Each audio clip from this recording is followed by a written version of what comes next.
Alright everybody, welcome back to another episode of Let's Play Dark Souls 2. So, in the last one, we finally got the key to the mansion given to us by Kale, the nice cartographer. A little bit of... damn it, I can't remember what it's called. When you have multiple letters at the start of words. But whatever. We are here in the mansion because we are going to check out some stuff. Firstly, he has a gigantic book. It's a bit ridiculous. But if you check over to the left here, he has a nice item, which happens to be a phantom lockstone. Very nice. Or pharaoh lockstone. I don't really know what it's actually called. It's a lockstone. You know, it's pretty cool. It's technically a consumable item. You use it and it's consumed. Therefore, I guess it's a consumable item. Regardless, we'll be using that in a while. But firstly, let's check out the house. So the mansion is very big, and there's some stuff up here. Yeah, it's surprisingly huge, actually. I was very confused, actually, going around it, so I sort of got lost where I was.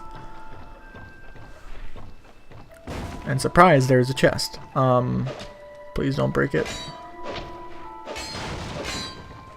Yeah, so I made the mistake. If you break chests, the item inside of it becomes rubbish.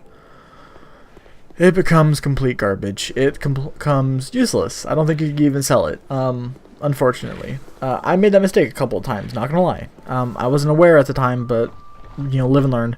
Oh well. So I lost that item.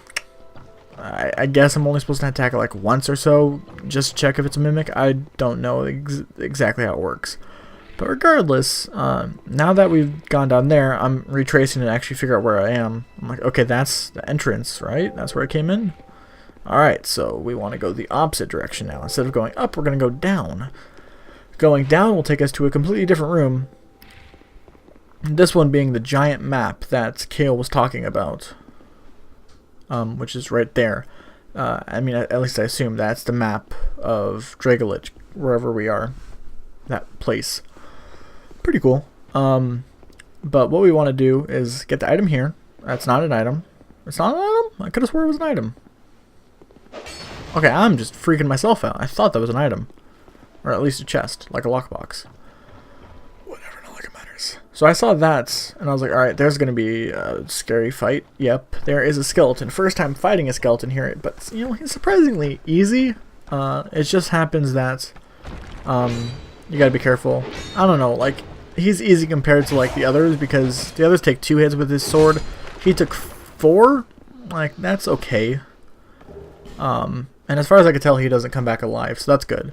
It might just be unique to him, but I'm pretty sure skeletons are supposed to come back alive if they're not killed with a holy weapon. But regardless, we got a nice shard there. Very nice. We get upgrade our flask with that. And in here, don't try to break it. Stop it. Please stop it. This is a pretty neat item, I believe. The soul vessel. The soul vessel, if I understand correctly, is used so you can completely strip yourself of level ups and then reuse those souls to re-level yourself. I think. Don't quote me on that, but I think that's how it works. I'll have to double check later. But if that is how it works, that's pretty neat, like, to be honest. Because I know I'm not going to make the best character ever first try, so I'll definitely have to retweak it. If it's a one and done item, that sucks, but, you know, at least it's there. That's cool. So, we did that, and what do we have to do next? Well, I decided I would backtrack a bit and just check out what there was back in, I can't remember the name of the place. Is that a shard? But regardless, we are going to upgrade our flask real quick. Here, it's like the Betwixt or whatever. so that I may help Like, you I don't know the actual name of it. to see light, We'll see to when see we, hope. fast travel. However faint it might be. I hate the fact that she doesn't actually shut up these sections. It's like, just, alright, I get it. Just let me just upgrade.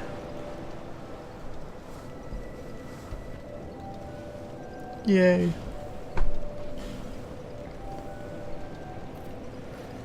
I think I upgrade my strength here. Yep. Upgrade my strength by 1. Now we have just enough strength to use that fire sword one-handed, which is neat. It adds some versatility, that's for sure.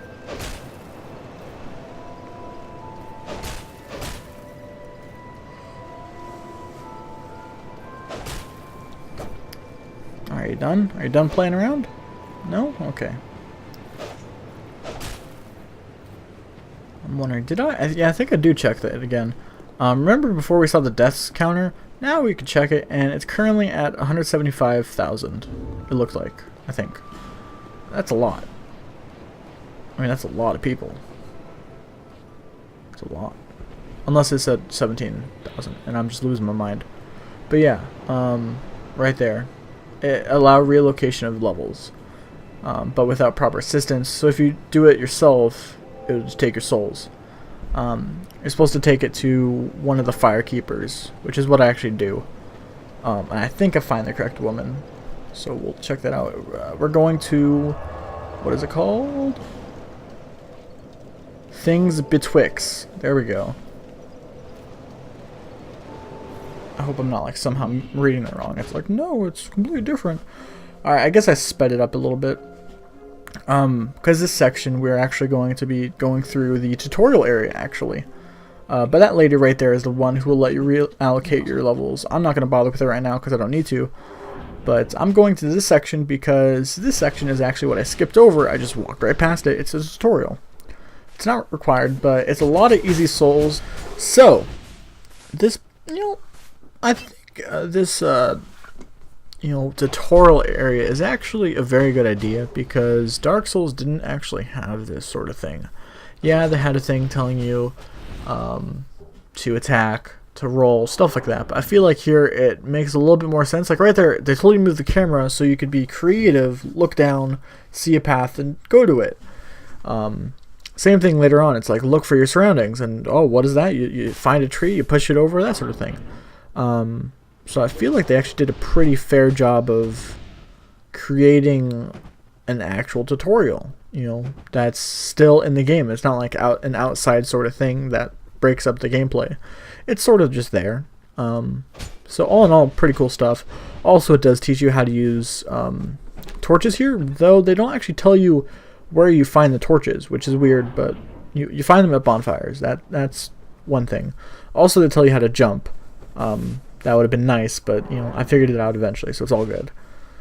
But yeah, that's right there. That's what I was talking about, the whole search your surroundings part. All in all, I think the tutorial is a pretty good thing. I didn't use it. I didn't really need it, I guess. I only needed a couple of small things, but all in all, pretty good, I think. And the way it loops back to the main area, or the main corridor, is actually pretty cool. I did miss out on killing an ogre in there somewhere. That was near the coffin. I just missed out on it. I don't know where it was. But I missed it. Anyways, back to Majula here. We are actually going to be, just doing a little bit of housekeeping now. Want to buy some stuff, whatnot. Anyways, actually, I think I'm going the wrong way. I don't know why, but I am.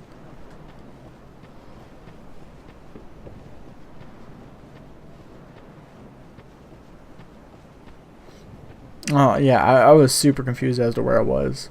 But that's okay. I mean, it's at first this place sort of can get you turned around, but once you actually, I was gonna say, it's a joke.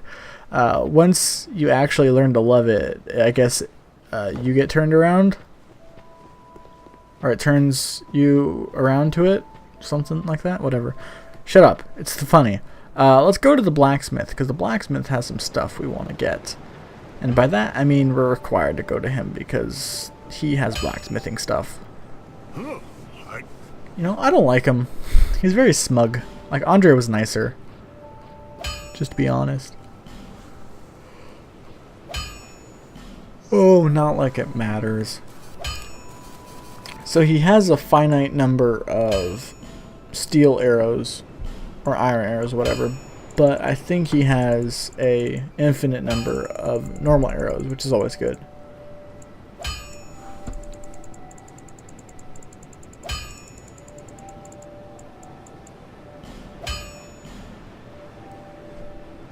Arrows, I think are very useful. I mean, the way they changed bows around, you know.